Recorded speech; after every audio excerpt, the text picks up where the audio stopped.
नमस्कार दोस्तों, स्वागत है आपका हमारे YouTube चैनल महेश प्रजापति में। इस वीडियो में हम सीखने वाले हैं figure of speech. Figure of speech की हमने दो पार्ट में वीडियो बनाई है। फर्स्ट पार्ट में हमने ऑलरेडी कुछ न कुछ फिगर ऑफ स्पीच एक्सप्लेन कर दिया, जो कि बहुत इंपॉर्टेंट है।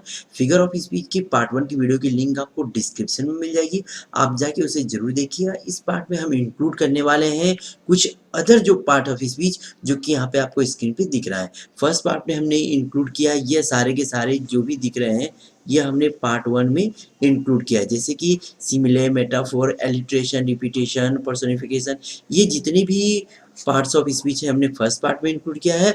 अब इस पार्ट में हम जो इस साइड का बचा हुआ है, जो राइट साइड का है, एंटीथेसिस, ओनोमोटोपिया, क्लाइमेक्स, ये सारे के सारे हम क्या करने वाले हैं, पार्ट 2 में इंक्लूड करने वाले हैं। तो इस पार्ट में आप ये सारे के सारे जो भी फिगर ऑफ स्पीच उसको देखने वाले हैं, और उसके कुछ एग्जाम्पल में जिसको आप आसानी से समझ सकते हैं वह देखने वाले हैं। तो बने रहिए हमारे वीडियो पे। यदि हमारे चैनल पे आप नए हैं तो हमारे चैनल को सब्सक्राइब कर लीजिए और साइड में दी गई बेल बटन जरूर दबाइए, जिससे कि आने वाले एजुकेशनल, मोटिवेशनल और एजुकेशनल टिप्स की वीडियो लगातार आपको मिलती रहे। तो चलिए स्टार्ट करते हैं आज की वीडियो।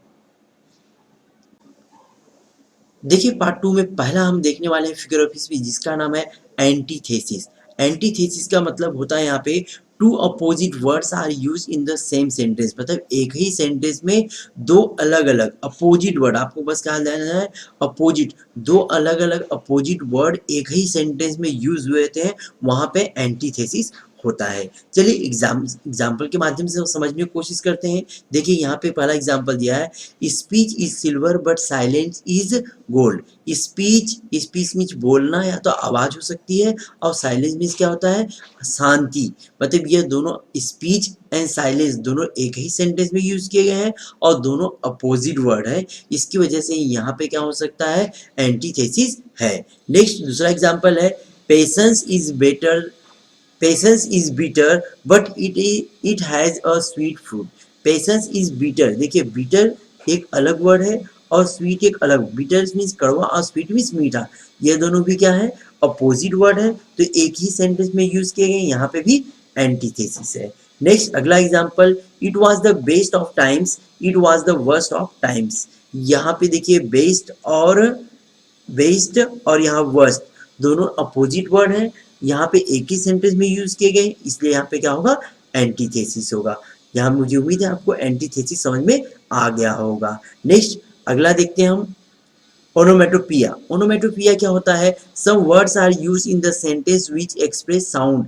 मतलब यहाँ पे कुछ ऐसे सेंटेंस, ऐसे वर्ड होते हैं जो क्या एक्सप्रेस करते हैं, साउंड एक्सप्रेस करते हैं। जो भी साउंड, जिस वर्ड से आपको साउंड के बारे में पता चलता है, उसको हम वहाँ पे कौन सा फिगर ऑफ स्पीच होता है, ओनोमेटोपिया होता है। तो यहाँ पे देखिए पहला एग्जाम्पल देखते हैं, द बजिंग बीज फ्लू अवे।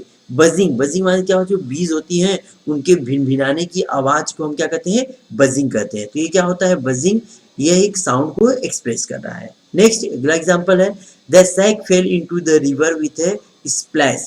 स्प्लैश मीन्स क्या होता है, ये भी आवाज होती है, बहुत किसी चीज के गिरने की आवाज होती है। तो स्प्लैश यहाँ पे क्या यूज किया गया है, साउंड, साउंड वर्ड है, यूज किया गया है। नेक्स्ट थर्ड एग्जांपल है, the books fell on the table with a loud term.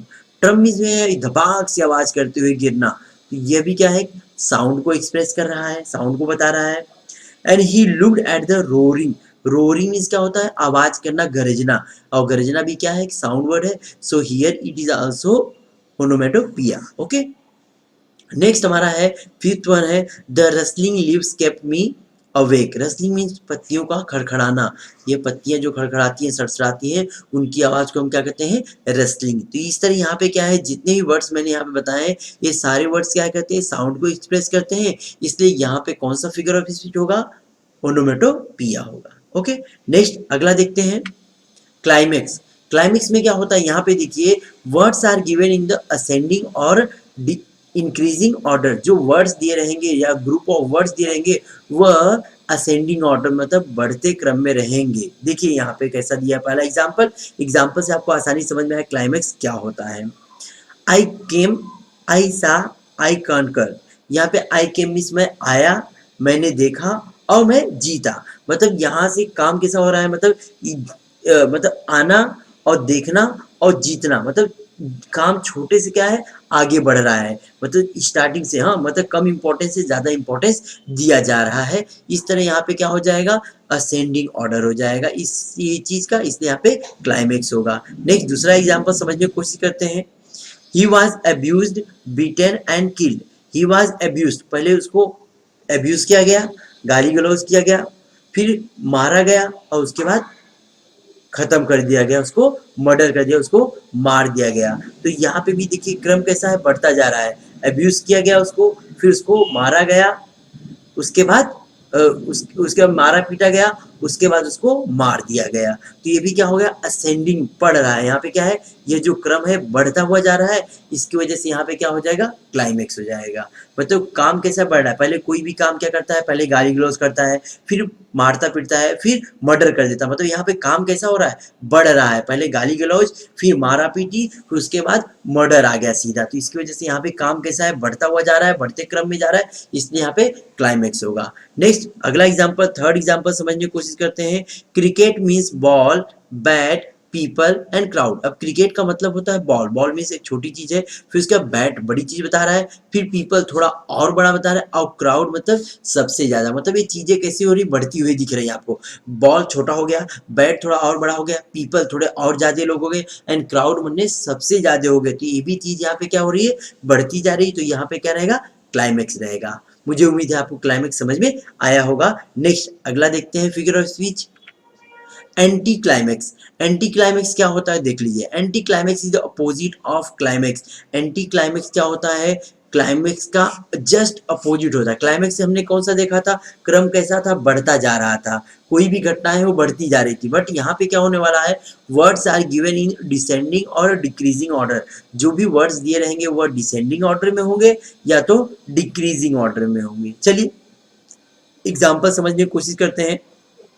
पहला एग्जाम्पल है, I lost my house, car, table and book. देखिए मैंने अपना क्या किया, क्या खो दिया, घर। घर सबसे बड़ा, उसके बाद कार छोटी, फिर टेबल उससे छोटा, फिर बुक सबसे छोटा। मतलब यहाँ पे सबसे बड़ी चीज क्या है, घर है। मैंने अपना घर खोया, फिर कार खोई, फिर टेबल खोया, फिर बुक खोई। मतलब यहाँ बड़े से लेके क्या है, धीरे धीरे चीजें क्या होती जा रही हैं, छोटी होती जा रही है। इसलिए यहाँ पे क्या रहेगा, एंटी क्लाइमेक्स। नेक्स्ट दूसरा एग्जाम्पल समझने की कोशिश करते हैं।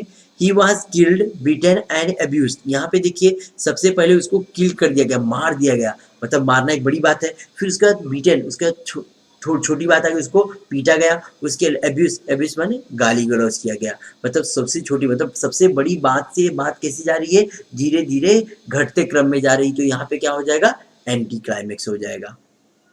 नेक्स्ट अगला, पैराडॉक्स। पैराडॉक्स क्या होता है उसको भी यहाँ पे समझ लेते हैं। A paradox is a statement that appears at first to be contradictory but upon reflection then makes sense. मतलब यहाँ पे क्या होता है, जो सेंटेंस यूज किया जाएगा वहां पे क्या रहेगा, अपोजिट रहेंगे। हाँ उसमें अपोजिट वर्ड्स यूज किए रहेंगे। मतलब क्या होता है, यहाँ पे विरोधाभास होता है। जो भी स्टेटमेंट रहेंगे उसमें विरोध दिखाई देगा, एक दूसरे के अपोजिट अपोजिट चीजों की यहाँ पे बात की रहेगी। चलिए एग्जांपल समझने की कोशिश करते हैं। यहाँ पे पहला एग्जांपल, लेस इज मोर। मतलब कम ही बहुत ज्यादा होता है। देखिए एक सेंटेंस में लेस इज मोर, मतलब कोई भी चीज अगर कम करिए तो बहुत ज्यादा होता है। तो यहाँ पे लेस एंड मोर दोनों कैसे हैं, अपोजिट वर्ड है। और विरोधाभास, एक ही सेंटेंस में कुछ अलग बातें बता रही कि आप यह काम लेस करिए तो यह ज्यादा हो जाएगा, काम लेस करिए ज्यादा हो जाएगा। मतलब एक ही सेंटेंस में क्या किया, लेस को भी यूज किया जा रहा है और मोर को भी यूज किया जा रहा है। तो यहाँ पे क्या रहेगा, पैराडॉक्स। नेक्स्ट अगला एग्जांपल समझने की कोशिश करते हैं। दूसरा एग्जांपल में देखिए, do the things, do the thing you think you can't do. मतलब वही चीज यहाँ पे देखिए, यहाँ पे क्या बोल रहा है, डू द थिंग यू। यहाँ तक तो बोल दिया कि जो चीज आप सोच सकते हैं, डू द थिंग यू, मतलब जो भी चीज आप सोचते हैं वह करिए। फिर आगे बोल रहा है think you can not do, मतलब फिर सोचिए कि जो चीज आप नहीं कर सकते। यहाँ पे दो अलग अलग बातें कह रहा है। एक तो कहा जा रहा है कि आप जो सोच रहे हैं वो करिए, और दूसरा बोल रहा है कि आप जो नहीं कर सकते वह सोचिए। तो यहाँ पे दो चीजों के बाद में विरोध लग रहा है, दो अलग अलग चीजें अलग अलग तरीके से बताई जा रही है। तो यहाँ पे क्या हो जाएगा, पैराडॉक्स होगा। अगला एग्जांपल समझने की कोशिश करते हैं। The enemy of my enemy is my friend. जो मेरा, हाँ जो मेरे एनिमी का फ्रेंड है वह मेरा क्या, the enemy of my enemy is my friend. जो मेरे दो हाँ जो मेरे दुश्मन का दुश्मन है वह मेरा क्या है, दोस्त है। यहाँ पे क्या बताया जाए, दुश्मन का जो दुश्मन होता है वह क्या हो, यहाँ पे दोस्त बताया जा रहा है। ओके, तो यहाँ पे भी दो अलग अलग बातें बताई जा रही है। जो मेरा दुश्मन है तो मेरा दुश्मन है ही, लेकिन जो मेरा दुश्मन का दोस्त है उसको भी क्या बताया जा रहा है, मेरा दोस्त बताया जा रहा है। एक बार फिर समझने की कोशिश करिए, जो मेरा दुश्मन है वो तो मेरा दुश्मन है ही, लेकिन यहाँ पे क्या बताया जा रहा है, जो मेरा दुश्मन है उसका दोस्त भी मेरा दोस्त है। तो यहाँ पे क्या है, कई चीजों को क्या क्या घुमा फिरा के बताया जा रहा है, और विरोध यहाँ पे मतलब उल्टी चीजें बताई जा रही है। दुश्मन को भी दोस्त बताया जा रहा है, मतलब मेरे दुश्मन को नहीं, मेरे दुश्मन के दोस्त को मेरा दोस्त बता रहा जा रहा है। तो यहाँ पे क्या रहेगा, पैराडॉक्स रहेगा। एक और एग्जांपल देखते हैं, the beginning of the end, मतलब बिगिनिंग मतलब शुरुआत ही क्या हो जाएगी उसकी, अंत हो जाएगी। यहाँ पे देखिए बोल रहा है कि बिगिनिंग भी है और एंड भी है, मतलब यहाँ दो अलग अलग चीजों का अपोजिट अपोजिट चीजें हमें यहाँ पे पता चल रही है, इसलिए यहाँ पे भी क्या होगा, पैराडॉक्स होगा।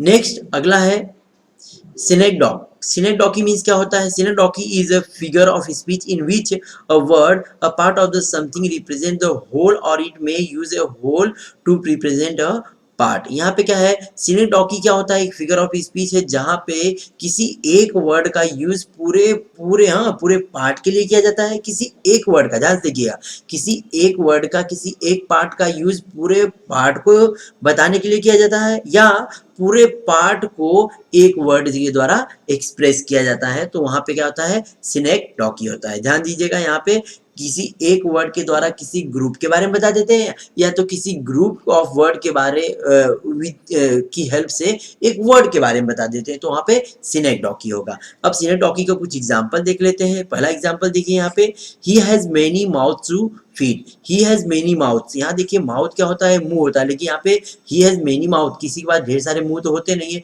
बट यहाँ पे क्या बताया जा रहा है कि एक माउथ जो वर्ड है, यहाँ से क्या है, कई लोगों के बारे में बताया जा रहा है, पीपल के बारे में, लोगों के बारे में बताया जा रहा है कि उसके पास कई लोग हैं जिनको वह क्या करता है, भोजन कराता है, जिनकी वह पालन पोषण करता है, जिनकी वह देखभाल करता है। तो यहाँ पे माउथ मीन्स माउथ नहीं होगा, बल्कि माउथ मीन्स क्या होता है, पीपल, मतलब एक वर्ड से यहाँ पे क्या हो रहा है, कई लोगों के बारे में बताया जा रहा है।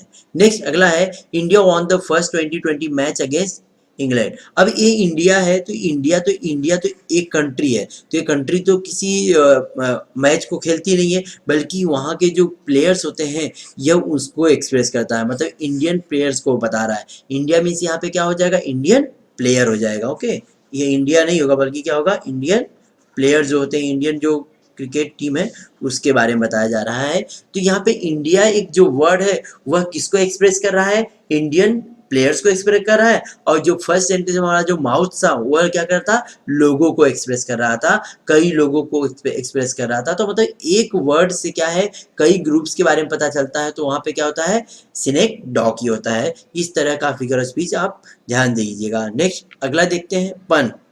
पन का देखिए क्या होता है, अब pun single word has two meaning. Pun की मीन्स होता है कि एक सिंगल वर्ड है जिसका दो अलग अलग मतलब निकलता है, और पन का यूज किस लिए किया जाता है, फन के लिए किया जाता है। किसी भी पोएम में फन के लिए, मजे के लिए हम पन का यूज करते हैं। चलिए एग्जाम्पल समझने की कोशिश करते हैं। देखिए फर्स्ट एग्जाम्पल आपको दिख रहा है, her cat he is near the computer to keep an eye on the mouse. यहाँ पे देखिए जो माउस वर्ड है इसका दो मतलब हो जाएगा, आपको समझ में आ गया होगा। एक तो माउस जो हम कंप्यूटर में अटैच किए रहते हैं वो माउस हो गया, और दूसरा माउस हमारा चूहा जो होता है वह हो गया। तो मतलब यहाँ पे माउस जो वर्ड है इसका दो मतलब निकाला गया है। नेक्स्ट अगला हमारा एग्जाम्पल है, हॉर्स इज स्टेबल एनिमल। यहाँ स्टेबल मीन्स दो वर्ड होता है, एक स्टेबल मीन्स क्या होता है, अस्तबल, जहाँ पे घोड़े को हम रखते हैं उसको बोलते हैं अस्तबल हो जाएगा, और एक स्टेबल मीन्स क्या होता है, स्थिर, स्थिर बोलते हैं जिसको, स्थिर जो स्थिर रहता है उस तरह बोलते हैं। तो यहाँ पे स्टेबल मीन्स दो वर्ड आ रहे हैं, तो इसलिए यहाँ पे भी क्या रहेगा, पन रहेगा। नेक्स्ट अगला एग्जांपल थर्ड में देखते हैं, रेस्ट इन द बॉटम ले। यहाँ पे रेस्ट मतलब दो वर्ड होता है, रेस्ट मीन्स एक होता है बचा कुचा, और रेस्ट माने क्या होता है, आराम होता है। तो यहाँ पे दो अलग अलग वर्ड आ रहे हैं पन के, इसलिए यहाँ पे पन है। ओके, नेक्स्ट अगला देखते हैं हम, ऑक्सीमोरन। ऑक्सीमोरन क्या होता है वो देख लीजिए ध्यान से। An oxymoron is figure of speech that connects two opposite ideas, opposing ideas usually in two words phrases to create an contradictory effect. मतलब दो अलग अलग तरह की इफेक्ट पैदा करने के लिए यहाँ पे फ्रेज में क्या किया जाता है, एक ऑक्सीमोरन, हाँ ऑक्सीमोरन का यूज किया जाता है। अब ध्यान से देखिए, यहाँ पे एक चीज और बातों को ध्यान देना है कि जो ऑक्सीमोरन होता है यहाँ पे किसी बात को डायरेक्टली नहीं किया जाता है, मतलब दो अपोजिट वर्ड होते हैं बट वहाँ पे क्या होता है, उस वर्ड का यूज किया जाता है दो का जो सेंटेंस होता है उसको कनेक्ट करने के लिए। जैसे एग्जांपल देखिए ध्यान से, पहला एग्जांपल हमारा क्या दिया है, सी इज प्रीटी अगली। यहाँ पे देखिए क्या बोला रहा है, प्रीटी मीन्स क्या होता है सुंदर और अगली मीन्स क्या होता है कुरूप, लेकिन दोनों वर्ड को एक सेंटेंस में यूज किया जाता है। यहाँ पे प्रीटी मीन्स क्या होगा, प्रीटी नहीं होगा बल्कि यहाँ प्रीटी मीन्स क्या होगा, बहुत। सी इज प्रीटी अगली, वो बहुत ही अगली, वो बहुत ही कुरूप है। ओके, तो यहाँ पे क्या किया गया है, यहाँ पे प्रीटी और अगली का दोनों अपोजिट वर्ड है लेकिन इनको क्या है, कुछ अलग आइडिया से एक ही सेंटेंस में यूज किया गया था। यहाँ देखिए ओपन सेक्रेट, ओपन सेक्रेट एक जो मैंने यहाँ पे सारे वर्ड लिया, मैंने सेंटेंस नहीं लिया है। यहाँ पे ओपन सेक्रेट किसी सेंटेंस में हम यूज कर सकते हैं इसको भी, ओपन सेक्रेट। ओपन मीन्स यहाँ पे ओपन करना, सेक्रेट मीन्स गुप्त रखना है, दोनों अपोजिट वर्ड है लेकिन दोनों को हम एक ही सेंटेंस में यूज करते हुए कई बार देखे हैं। नेक्स्ट आगे भी ऐसे दो वर्ड्स हैं जैसे अलोन टुगेदर, ये भी दो वर्ड है जिसको हमने एक साथ में देखा है कई जगहों पे यूज करते हुए। ट्रू लाइज, ट्रू माने सत्य, लाइज माने झूठ बोलना होता है, लेकिन ये दोनों अपोजिट वर्ड है लेकिन दोनों को हमने एक ही सेंटेंस में यूज करते हुए देखा गया है। कंट्रोल चाउस, कंट्रोल चाउस ये भी क्या है, दो अपोजिट वर्ड्स हैं। प्रीटी अगली जैसे मैंने बताया था यहाँ पे, ये सारे दो अपोजिट वर्ड्स हैं लेकिन दोनों को एक ही सेंटेंस में यूज किया गया रहता है, इसलिए वहां पे क्या होता है, ऑक्सीमोरन होता है। नेक्स्ट अगला हम देखते हैं ट्रांसफर इपिथेट। ट्रांसफर इपिथेट क्या होता है ये देख लीजिए। और transfer epithet is a figure of speech wherein an adverb or adjective is transferred from a noun to which is its belong. मतलब कि जो यहाँ पे क्या होता है कि जो एडजेक्टिव होता है या तो एडवर्ब होता है जिस नाउन से बिलोंग करता है वहां में नहीं रहता है, वो किसी और के पास रहता है, to the with to a noun with which it fit only grammatically. जो जो ग्रामर के रूप में वो किसी से फिट हो रही है वहां पे उसको ट्रांसफर किया जाता है, बट नॉट लॉजिकली और प्रैक्टिकली, जो कि लॉजिकली या प्रैक्टिकली फिट नहीं होता है। मतलब क्या किया जाता है यहाँ पे कि किसी भी एक पार्ट होता है जो एक जैसे कि कोई एक एडजेक्टिव है या कोई एडवर्ब है उसको किसी और नाउन के पास में ट्रांसफर कर दिया जाता है, वहां पे न यूज करके किसी और नाउन के पास ट्रांसफर कर दिया जाता है, इसलिए यहाँ पे बोलते हैं ट्रांसफर इपिथेट बोलते हैं। अब इसका एग्जांपल देखिए तो आपको समझ में आ जाएगा ट्रांसफर इपिथेट क्या होता है। देखिए पहले जैसा दिया हुआ है, he lives a busy life, he lives a busy life. यहाँ पे देखिए बिजी कौन है, वह बिजी है कि उसकी लाइफ बिजी है। बिजी कौन होता है, वह व्यक्ति बिजी है, लेकिन यहाँ पे बिजी किसको लगा दिया गया है, ये जो बिजी है एडजेक्टिव है, हाँ यह एडजेक्टिव है, इसको किसके लिए लगा दिया है, लाइफ के साथ लगा दिया है। लेकिन ये बिजी होना किसके चाहिए था, उसके साथ में होना चाहिए था, बिकॉज इंसान बिजी होता है, लाइफ बिजी नहीं होती है। मतलब इस एडजेक्टिव को लाइफ के साथ में यूज कर दिया गया है, ना कि ही के साथ में यूज किया गया है, इसलिए यहाँ पे ट्रांसफर इफिथेट होगा। नेक्स्ट अगला एग्जाम्पल देखते हैं, राजू पास डे स्लीपलेस नाइट्स। राजू ने पूरा रात गुजारा, स्लीपलेस मतलब बेचैनी से, मतलब सोया नहीं है रात भर उसने। तो यह देखिए जो नाइट होती है, नाइट थोड़ी सोती है, न सोने वाला कौन होता है, राजू होता है। मतलब ये स्लीपलेस कौन होगा, राजू के लिए था, लेकिन वो राजू के साथ न लग के किसको लग गया है, नाइट के साथ लग गया है। तो ये भी हमारा एडजेक्टिव किसके साथ लग गया है, नाइट के साथ लग गया है, तो इसीलिए यहाँ पे क्या हो जाएगा, ट्रांसफर इफिथेट हो जाएगा। तो यहाँ पे मैंने क्या है, जितने भी ग्रामर्स थे आपको एग्जाम्पल के साथ समझाने की कोशिश किया। अब अगला देखते हैं एग्जाम्पल, ये लास्ट एग्जाम्पल है, लास्ट फिगर ऑफ स्पीच है। इसके बाद भी और भी फिगर ऑफ स्पीच रहेंगे, उनको मैं अलग अलग पार्ट्स में आप लोग के लिए लाता रहूंगा। और इसी तरह और भी जितने भी फिगर ऑफ स्पीच, अगर किसी कुछ आपको वीडियो में डाउट हो रहा है पार्ट 1 या पार्ट 2 में, तो आप मुझे कमेंट करिए, नेक्स्ट पार्ट की वीडियो मैं जरूर बनाऊंगा जिसमें और कोशिश करूंगा अच्छे तरीके से आपको समझाने के लिए। अगला देख लीजिए यूफेमिज्म। यूफेमिज्म क्या होगा, and euphemism is a polite express used in the place or words or phrase that might otherwise to be considered hard or unpleasant। मतलब यहाँ पे यूफेमिज्म में क्या किया जाता है, जो भी हार्ड, हाँ, जो भी हार्श या अनप्लीजेंट चीज होती है उसको एकदम प्लीजेंट माध्यम से, एकदम पोलाइट माध्यम से एक्सप्रेस किया जाता है। मतलब किसी हार्ड, हाँ, किसी हार्श या अनप्लीजेंट चीज को किसी पोलाइट चीज, हाँ, किसी पोलाइट के माध्यम से एक्सप्रेस करने को हम क्या बोलेंगे, यूफेमिज्म। जैसे कि यहाँ पे एग्जाम्पल देखिए, आपको एग्जाम्पल में आसानी समझ में आ गया है। सपोज करिए कोई व्यक्ति अगर मर जाता है तो उसको हम मरना नहीं कह सकते हैं, उसको हम क्या बोलते हैं, डाई ना कह के अगर पास्ट अवे कहते हैं, कितना अच्छा रहेगा। अगर लिखेंगे his father died, his father died, उसका, उसके पिता मर गए। अगर ऐसा न लिख के अगर लिखते हैं हिज फादर पास्ड अवे, देखिए कितना अच्छा लग रहा है। मतलब ये डाइड और ये प्लीज्ड, हाँ, पास्ड अवे में कितना फर्क है। डाइड मीन्स क्या होता है, थोड़ा सा अनप्लीज्ड लग रहा है, लेकिन पास्ड अवे थोड़ा सा उससे अच्छा लग रहा है। वहां पे हम लोग क्या करेंगे, पास्ड अवे का यूज कर देते हैं। इसी तरह डियरली डिपार्टेड, ये डियरली डिपार्टेड में यहाँ पे भी मरना ही होगा, बट यहाँ पे मरना न यूज करके डियरली डिपार्टेड यूज किया जाए तो बेटर रहेगा। नेक्स्ट अगला है pregnancy termination instead of abortion. Abortion के, एबॉर्शन क्या एक हार्श वर्ड है, बोलते हैं ना उसने एबॉर्शन कराया, तो एक हार्ड वर्ड है, ये हार्श वर्ड है, अनप्लीजेंट वर्ड है। लेकिन इसकी जगह हमने अगर यह बोल दिया प्रेगनेंसी टर्मिनेशन तो कितना अच्छा लगेगा, थोड़ा सा अच्छा वर्ड है, थोड़ा सा पोलाइट वर्ड होता है। Bite the big one instead of the die, मरने के लिए एक और एक वर्ड यहाँ पे किया गया है, बाइट द बिग। मतलब डाई न बोल करके आप क्या कीजिए, बाइट द बिग बोल देते हैं तो भी यह अच्छा रहेगा, पोलाइट। मतलब यहाँ पे क्या किया रहता है, किसी हार्ड या अनप्लीजेंट वर्ड को रिमूव करके पोलाइट तरीके से अगर किसी बात को एक्सप्रेस किया जाता है तो वहां पे क्या हो जाता है, यूफेमिज्म होता है। ओके, तो यहाँ पे मैंने पार्ट 2 में सारे के सारे जो भी ग्रामर्स थे एक्सप्लेन कर दिए हैं। अब पार्ट 1 की वीडियो की लिंक आपको डिस्क्रिप्शन में मिल जाएगी, तो वहाँ पे जाके फिगर ऑफ स्पीच जो रिमेनिंग पार्ट 1 में था उसको भी आप देख लीजिए, समझ लीजिए। और रिमेनिंग जो पार्ट 1 के फिगर ऑफ स्पीच है बहुत ही इंपॉर्टेंट है, वह खासकर आपकी जितनी भी पोएम्स वगैरह होती है उसमें पूछे ही जाते हैं। तो उसकी लिंक आपको डिस्क्रिप्शन में मिलेगी, जाके आप जरूर देखिएगा। और अभी भी कुछ आपको डाउट रहता है तो आप मुझे कमेंट जरूर करिए। Thank you.